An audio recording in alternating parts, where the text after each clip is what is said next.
1959 সালে সম্পূর্ণ বাঙালি উদ্যোক্তাদের দ্বারা প্রতিষ্ঠিত তৎকালীন ইস্টার্ন মার্কেন্টাইল ব্যাংক লিমিটেডের সফল উত্তরসূরি ব্যক্তিখাতের সর্বাধিক সম্প্রসারিত আজকের পূবালী ব্যাংক লিমিটেড। দেশের উভয় অংশের মধ্যে অর্থনৈতিক বিকাশের অসমধারা অব্যাহত থাকায় তৎকালীন সময়ে কিছু সংখ্যক বাঙালি ব্যবসায়ী, শিল্পপতি ও সমাজসেবী বন্দর নগরী চট্টগ্রামে দি ইস্টার্ন মার্কেন্টাইল ব্যাংক লিমিটেড নামে পূর্ব পাকিস্তানের প্রথম তফসিলি বাণিজ্যিক ব্যাংক প্রতিষ্ঠার সিদ্ধান্ত নেন।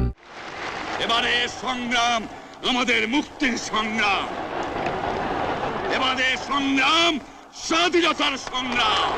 1971 সালে বাংলাদেশের মহান স্বাধীনতা যুদ্ধের সময় স্বাধীনতার প্রাণপুরুষ জাতির পিতা বঙ্গবন্ধু শেখ মুজিবুর রহমানের নির্দেশনায় দেশের ট্রেজারি ব্যাংকের দায়িত্ব পালন করে eastern mercantile bank.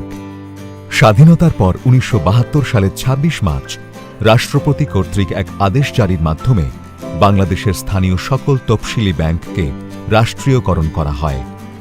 Bangabandhu eastern mercantile ব্যাংকের নামকরণ করেন পূবালী ব্যাংক। পূবালী ব্যাংক বিরাষ্ট্রীয়করণের সকল সিদ্ধান্ত অনুযায়ী 1983 সালের জুন মাসে ব্যাংকটিকে একটি পাবলিক লিমিটেড কোম্পানিতে পরিণত করা হয়। বাংলাদেশের কোটি মানুষের অর্থনৈতিক কর্মকাণ্ড ও জীবনযাত্রার সাথে ওতপ্রোতভাবে মিশে আছে পূবালী ব্যাংক লিমিটেড। 473টি শাখা আর প্রায় 8,500 সুদক্ষ কর্মী বাহিনী নিয়ে পরিচালিত প্রাইভেট খাতের বড় bank Pubali bank.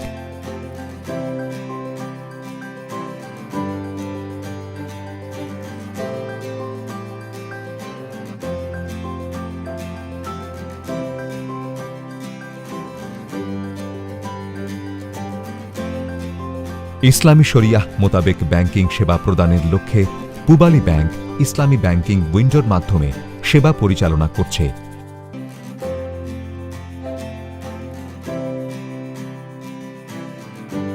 Pubali bank শুধু একটি আর্থিক প্রতিষ্ঠানই নয়, এটি আমাদের ইতিহাসের অংশ, বাঙালির প্রথম ব্যাংক। বাংলাদেশে পূবালী ব্যাংক লিমিটেড প্রথম ব্যাংক যারা নিজস্ব জনবল ব্যবহার করে real time online banking software প্রস্তুত করেছে। এই সফটওয়্যার ব্যবহার করে ব্যাংকের সকল শাখা অনলাইন নেটওয়ার্কের আওতায় এসেছে। প্রজন্ম থেকে প্রজন্মে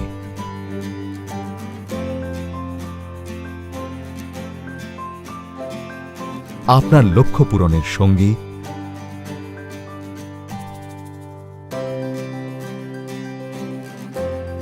অগ্রযাত্রার অংশীদার,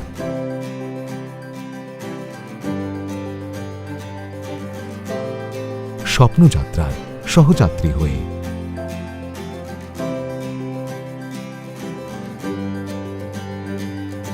দেশ ও জাতির উন্নয়ন ও প্রগতির সহযোগী হয়ে,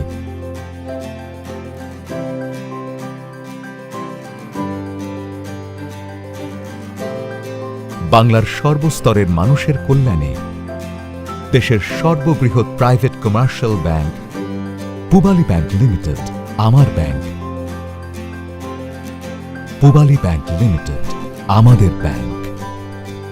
পূবালী ব্যাংক লিমিটেড গণমানুষের ব্যাংক। Pubali bank limited